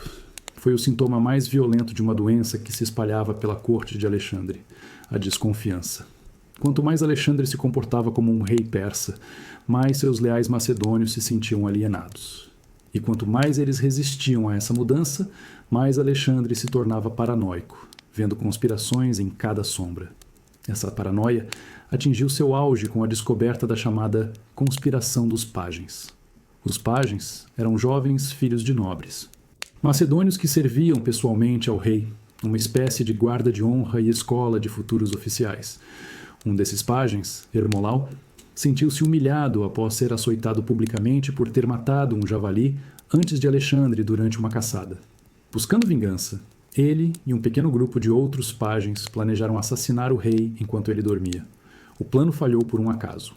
Na noite marcada, Alexandre, contra seu costume, decidiu passar a noite inteira bebendo e festejando, e não voltou para seus aposentos. A conspiração foi descoberta e os jovens, incluindo Hermolau, foram presos e interrogados sob tortura. Eles confessaram o plano e foram executados. Mas a história não terminou aí.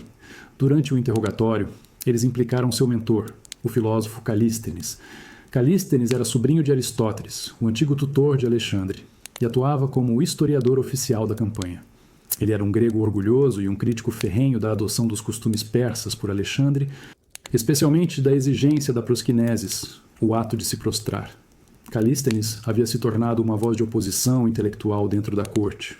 Apesar de não haver provas concretas de seu envolvimento na conspiração, a oposição de Calístenes foi o suficiente para selar seu destino.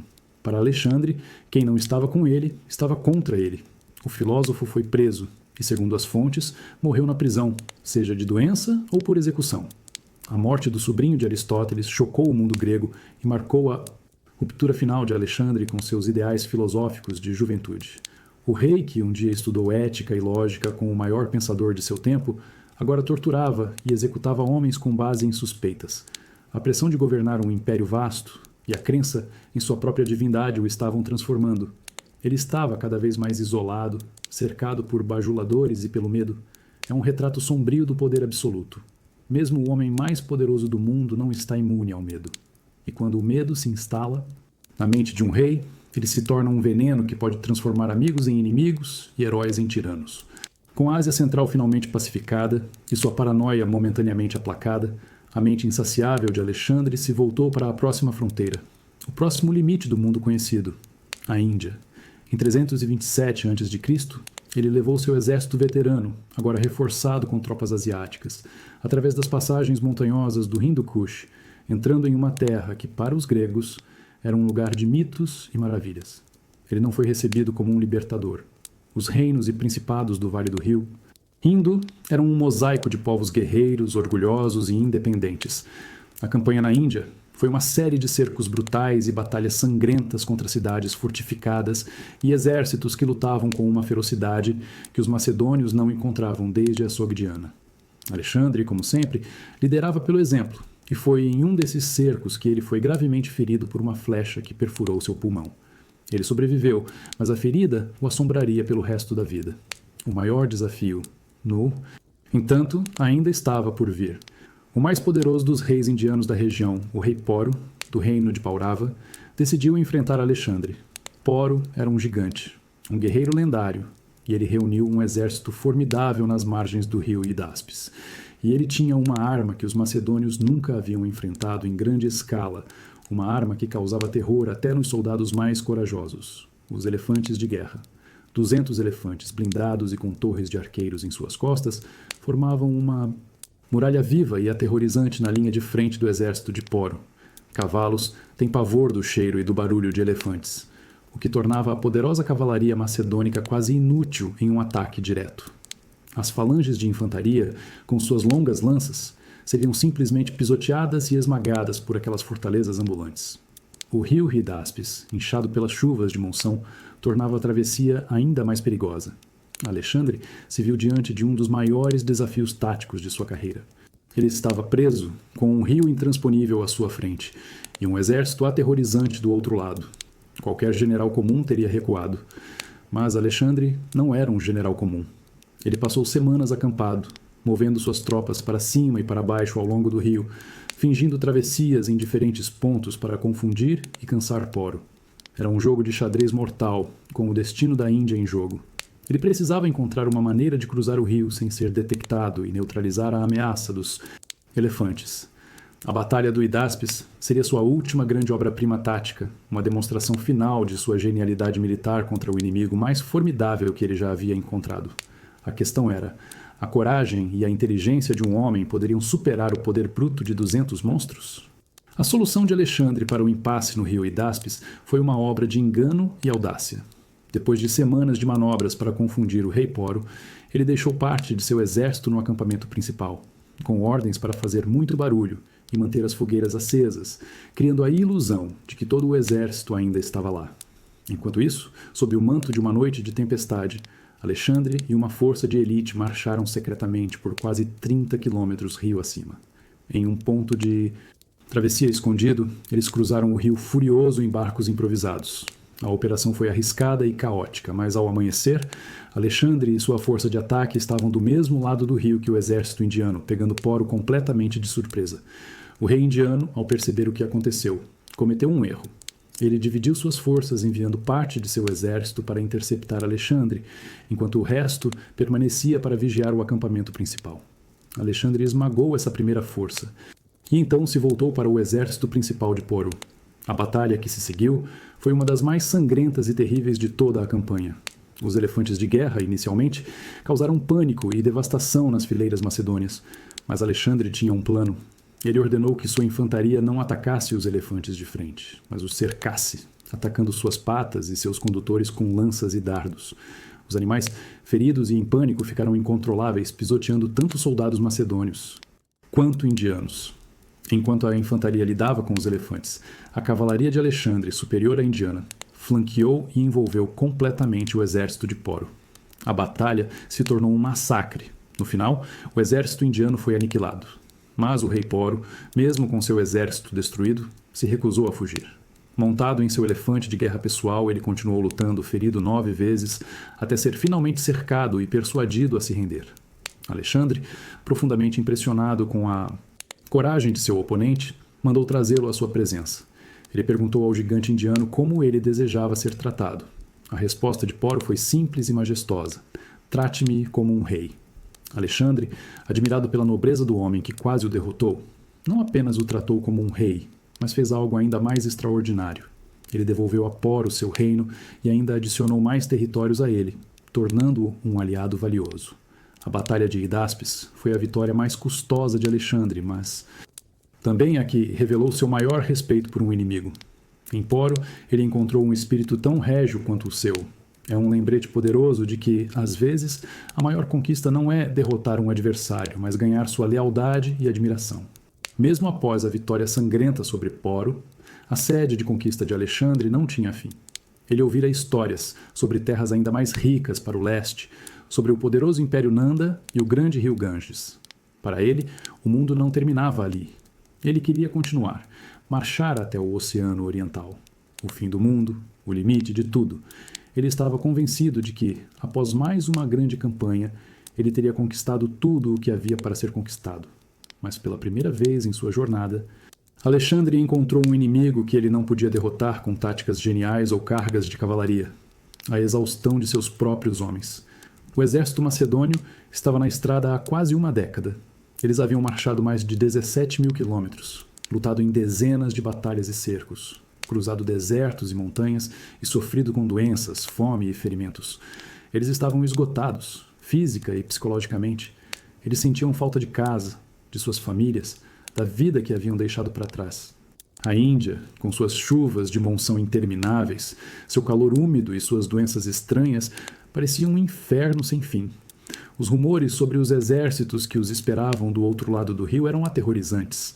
Falava-se de reinos com milhares de elefantes de guerra e exércitos que fariam o de Poro parecer pequeno. A moral estava no fundo do poço. Quando chegaram às margens do rio Rífasis, o ponto mais oriental de sua jornada, a paciência dos soldados finalmente se esgotou. O exército se recusou a continuar. Não foi uma rebelião violenta, mas um protesto silencioso e determinado. Eles simplesmente pararam. Era um motim.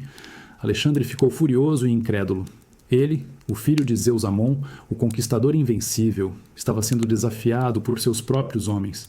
Ele fez um discurso apaixonado, tentando inspirá-los com promessas de glória e riqueza, lembrando-os de tudo o que haviam conquistado juntos. Mas suas palavras encontraram um muro de silêncio exausto. Um de seus oficiais mais antigos, Seno, finalmente tomou a palavra em nome de todos, implorando ao rei que os levasse para casa. Desolado e sentindo-se traído, Alexandre se isolou em sua tenda por 3 dias, esperando que os homens mudassem de ideia. Mas o exército permaneceu firme. Pela primeira vez em sua vida, a vontade de Alexandre foi quebrada. Ele finalmente cedeu. Ele concordou em voltar. É um momento profundamente humano na história de um homem que se via como um deus. Ele podia conquistar impérios e derrotar reis, mas não podia forçar homens exaustos a darem um passo a mais. No final, o limite de sua conquista não foi um exército inimigo ou uma fortaleza, mas o simples e desesperado desejo de seus soldados de voltarem para casa. A decisão de voltar não foi fácil para Alexandre. Ele, que nunca havia conhecido a derrota, sentiu o motim de seus homens como uma falha pessoal profunda. Antes de dar as costas ao leste para sempre, ele quis deixar uma marca, um monumento à sua ambição frustrada. Nas margens do rio Rífasis, ele ordenou a construção de 12 altares colossais, um para cada deus do Olimpo, como um marco do ponto mais distante que seu exército havia alcançado. Ele também ordenou que seus homens construíssem um acampamento falso, mas em uma escala gigantesca. As tendas eram maiores, as trincheiras mais profundas, e armaduras e equipamentos de tamanho exagerado foram deixados para trás. Ele queria que as futuras gerações e os povos da Índia encontrassem aquilo e acreditassem que um exército de gigantes havia passado por ali. Era um último ato de propaganda, uma tentativa de transformar sua retirada em uma lenda. A viagem de volta seria tão ou mais difícil que a jornada de ida. O exército foi dividido. Uma parte, sob o comando do almirante Nearco, construiria uma frota e desceria o rio Indo, explorando uma rota marítima de volta para a Pérsia. A outra parte, liderada pelo próprio Alexandre, faria o caminho por terra, através do aterrorizante deserto da Gedrósia, uma das regiões mais áridas e inóspitas do planeta. Alexandre escolheu o caminho mais difícil de propósito. Alguns dizem que foi um ato de punição contra seus homens pelo motim. Outros, que ele queria superar os feitos de outros. Conquistadores lendários que, segundo as histórias, haviam falhado em cruzar aquele mesmo deserto. Seja qual for o motivo, a travessia foi um desastre. Milhares de soldados, suas famílias e os animais morreram de calor, fome e, principalmente, de sede. Foi uma marcha da morte, uma das piores provações que o exército já havia enfrentado. Durante a travessia, em um momento que se tornou lendário, um grupo de soldados conseguiu encontrar um pouco de água e a trouxe para Alexandre em um capacete. Era a última gota de esperança, mas Alexandre, vendo que não havia o suficiente para todos, recusou-se a beber. Ele derramou a água na areia, na frente de todo o exército, declarando que o sofrimento de um era o sofrimento de todos. Esse gesto de liderança e sacrifício reanimou o moral dos homens e os ajudou a sobreviver. No final, o homem que chorou por não ter mais mundos para conquistar foi forçado a voltar por seus próprios limites e pelos limites de seus homens. O choro do conquistador Nimasp. Rio-Rífases não foi de fraqueza, mas talvez de uma compreensão amarga. A ambição pode não ter fronteiras, mas o corpo humano tem. E até mesmo um deus precisa de mortais para carregar seus sonhos. A decisão de voltar não significava um caminho fácil. Pelo contrário, para a viagem de volta da Índia para o coração de seu império na Pérsia, Alexandre dividiu suas forças em uma operação logística monumental. Uma frota, comandada por seu amigo de infância e almirante Nearco, desceria o rio Indo e exploraria a costa do Oceano Índico. Uma rota marítima até então desconhecida para os gregos. A outra parte do exército, liderada por ele, tomaria a rota terrestre. E Alexandre, em um último ato de desafio e talvez de punição pelo motim, escolheu o caminho mais brutal imaginável, a travessia do deserto da Gedrósia, na costa do atual Paquistão e Irã. Era uma região notoriamente mortal, uma vasta extensão de areia e sal, onde o calor era insuportável e a água quase inexistente. As lendas diziam que grandes exércitos do passado haviam perecido tentando cruzar aquele inferno na terra. A marcha de 60 dias através da Gedrósia foi, de longe, o maior desastre de toda a campanha de Alexandre. A disciplina militar se desfez diante da luta pela sobrevivência. Soldados enlouquecidos pela sede saqueavam os poucos suprimentos que encontravam. Tempestades de areia desorientavam as colunas e enterravam homens e animais. O calor era tão intenso que a marcha só podia ser feita à noite. Milhares de pessoas morreram. Não apenas soldados, mas também as mulheres, crianças e mercadores que seguiam o exército. Os animais de carga, essenciais para transportar comida e água, morreram em massa, forçando os soldados a abandonar equipamentos valiosos e até mesmo os doentes e feridos. Foi uma cena de desespero absoluto, uma retirada que custou mais vidas do que muitas das grandes batalhas de Alexandre. No meio desse caos, a liderança de Alexandre foi testada ao extremo.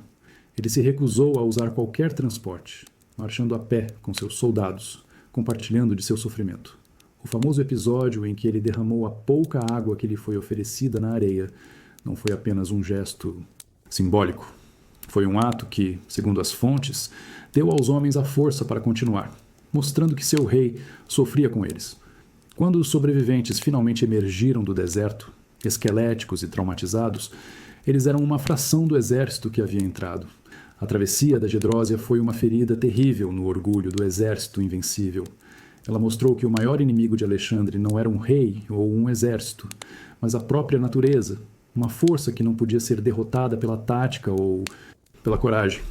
É uma dura ironia que, após conquistar o mundo conhecido, o maior desafio de Alexandre tenha sido simplesmente levar seus homens de volta para casa. A marcha pelo deserto foi um lembrete brutal de que, por mais divino que um homem se acredite, ele ainda está sujeito às leis impiedosas da terra.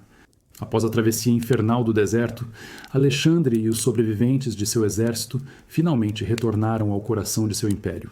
Mas o mundo que eles encontraram não era o mesmo que haviam deixado. Durante sua longa ausência na Índia, a corrupção havia se espalhado. Muitos dos sátrapas e governadores que ele havia deixado no poder, tanto macedônios quanto persas, acreditaram que ele nunca mais voltaria. Eles abusaram de seu poder, enriqueceram ilicitamente e governaram como tiranos. O retorno de Alexandre foi como um trovão.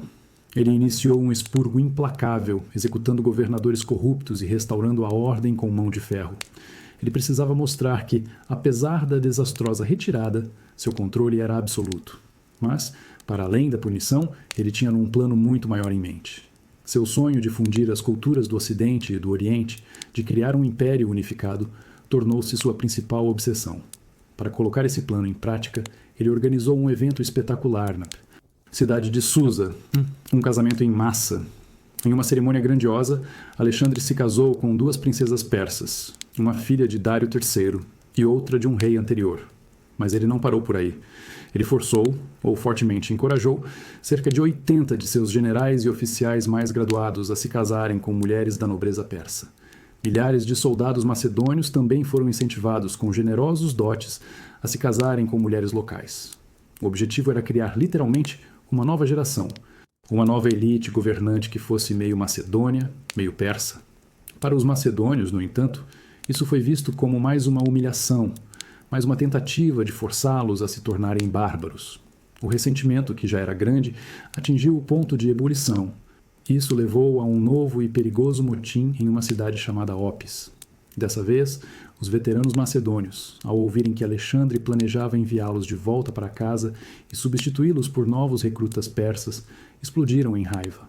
Alexandre reagiu com uma fúria calculada, executando os líderes do motim na hora.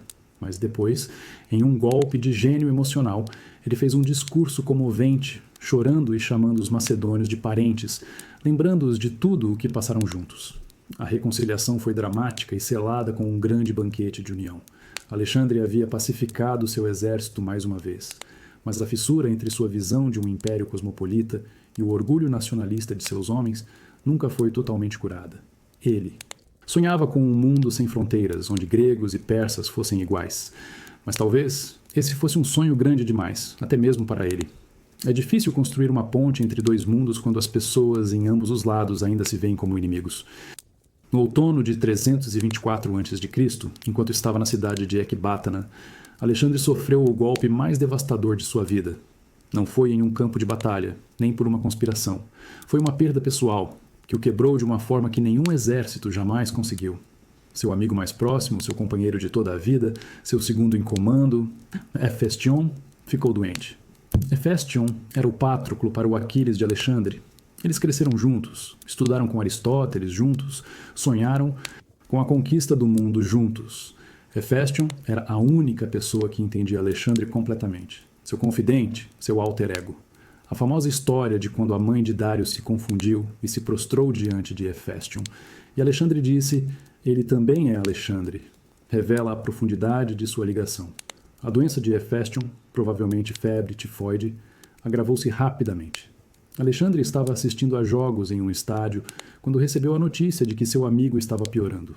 Ele correu para o lado de Hefestion, mas chegou tarde demais. O homem que era a metade de sua alma estava morto. A reação de Alexandre não foi a de um rei ou de um deus, foi a de um homem com o coração partido, uma dor tão selvagem e descontrolada que chocou a todos.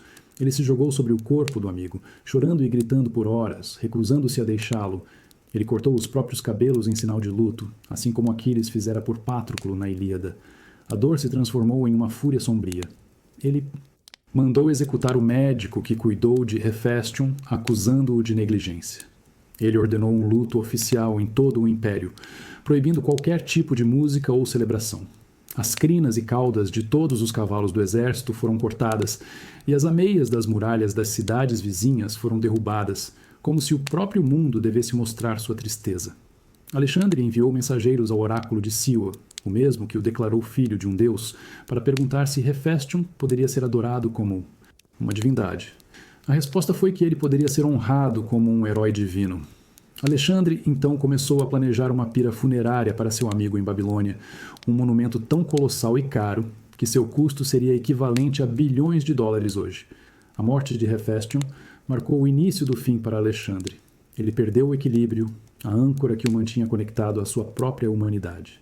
Ele se entregou a campanhas militares brutais e a bebedeiras ainda mais intensas, talvez tentando silenciar uma dor que era grande demais para suportar. O homem que conquistou o mundo parecia agora ter perdido o seu próprio. É um lembrete trágico de que, não importa quão grande seja um império, ele não pode preencher o vazio deixado pela perda de um verdadeiro amigo. Mesmo devastado pela morte de Hefestion, a ambição de Alexandre não morreu com ele. Pelo contrário, ele mergulhou no trabalho de administrar seu vasto império e, claro, de planejar a próxima grande conquista. Após retornar à Babilônia, que ele pretendia transformar na capital de seu novo mundo, sua atenção se voltou para uma nova fronteira, a Península Arábica. A Arábia era uma terra misteriosa e desafiadora. Os gregos sabiam que ela era rica em especiarias e incenso, mas também que era uma Região de desertos vastos e povos guerreiros que nunca haviam sido subjugados por nenhum império. Para Alexandre, isso era um convite. Conquistar a Arábia não era apenas uma questão de riqueza, era sobre completar o mapa de seu domínio. Além disso, as tribos árabes eram as únicas na região que não haviam enviado embaixadores para homenageá-lo, um insulto que seu ego não podia ignorar. Os preparativos para a campanha foram feitos em uma escala monumental. Uma nova e gigantesca frota estava sendo construída na Babilônia para navegar ao redor da península. Portos e docas foram escavados e uma força de expedição foi reunida. Alexandre estava planejando uma operação anfíbia complexa, combinando forças terrestres e navais para subjugar a costa e, em seguida, penetrar no interior. Seus planos, no entanto, iam muito além da Arábia. As fontes antigas sugerem que ele sonhava em navegar ao redor da África, talvez até mesmo conquistar Cartago e a Sicília, e finalmente retornar ao Mediterrâneo, como o mestre absoluto de todo o mundo conhecido. Sua ambição não conhecia limites geográficos ou lógicos. Ele estava planejando uma nova década de guerras e exploração, como se sua jornada mal tivesse começado. Na Babilônia, ele recebia embaixadores de todo o mundo, da Líbia à Etiópia e talvez até de Roma. A cidade se tornou o centro do universo. E Alexandre, seu sol. Ele estava no auge de seu poder, um homem de 32 anos, que governava um império que se estendia da Grécia à Índia. Ele havia redefinido as fronteiras do possível. Mas enquanto planejava suas futuras conquistas, ele negligenciava um inimigo silencioso e implacável que já estava dentro dos muros de seu palácio.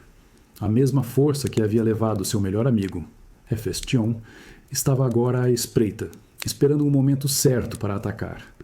É uma imagem poderosa, um homem planejando conquistar o resto do mundo sem saber que seu próprio tempo estava prestes a se esgotar. Ele desenhava mapas para novas guerras, mas o destino já havia traçado o mapa final de sua própria vida, e o destino não incluía a Arábia. Final do projeto. Era o final de maio do ano 323 a.C., e a Babilônia fervilhava com os preparativos para a campanha da Arábia. Alexandre, como de costume, participava de uma série de banquetes e festas. Após uma noite de bebedeira intensa, ele sentiu um calafrio e uma dor aguda. Ele havia contraído uma febre. No início, ninguém se preocupou.